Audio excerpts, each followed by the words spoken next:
এর আগে যে বীজটা ছিল, বাচ্চাটা বীজ দিয়েছিলাম, যে বাচ্চাটা হয়েছিল ওটা 4 মাসে 50,000 টাকা দাম ছিল। বা ওটা এর আগেটা কত বেচছিল? ও 60,000 টাকা বেচছিল।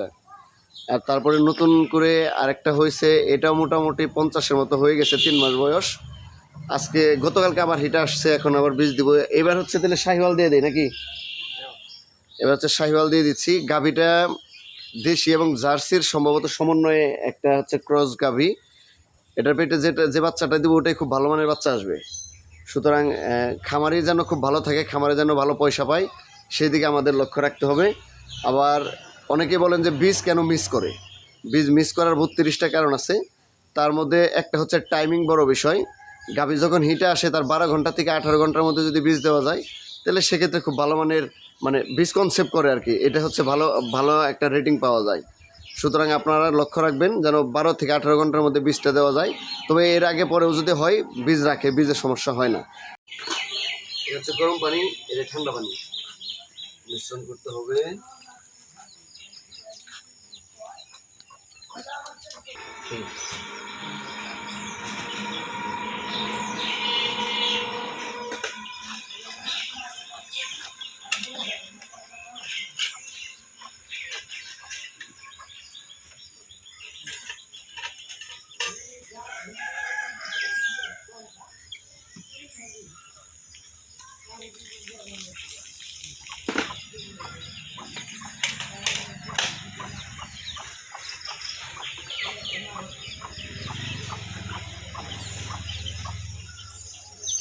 Exactly 15 second.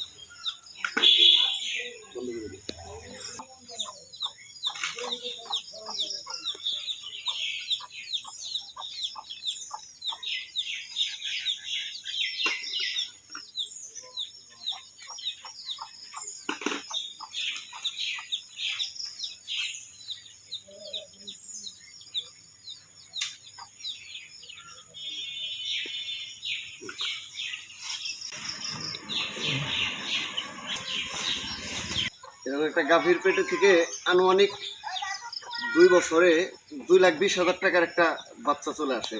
সেটা হচ্ছে শাহিওয়াল যদি 100% বাচ্চা আসে, সেক্ষেত্রে 2 লাখ টাকার উপরে বিক্রি করা যায়।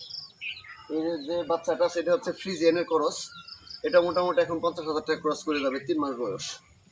তো বেসিক্যালি খামারে যদি একটু সচেতনতা অবলম্বন করে কয়টা টাকা পয়সা একটু বেশি খরচ করে মোটামুটি একটা ভালো বাচ্চা দেয়, তাহলে সেক্ষেত্রে গরু ভালো হয়।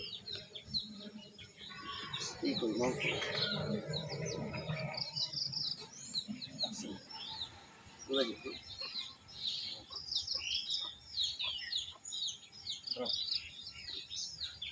যারা সিমেন্টে থাকবেন, খামারিরা চেষ্টা করবে মোটামুটি একটা ব্র্যান্ডের বীজ সংরক্ষণ করতে।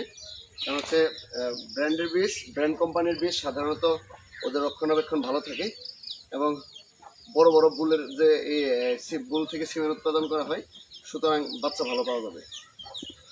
ধন্যবাদ।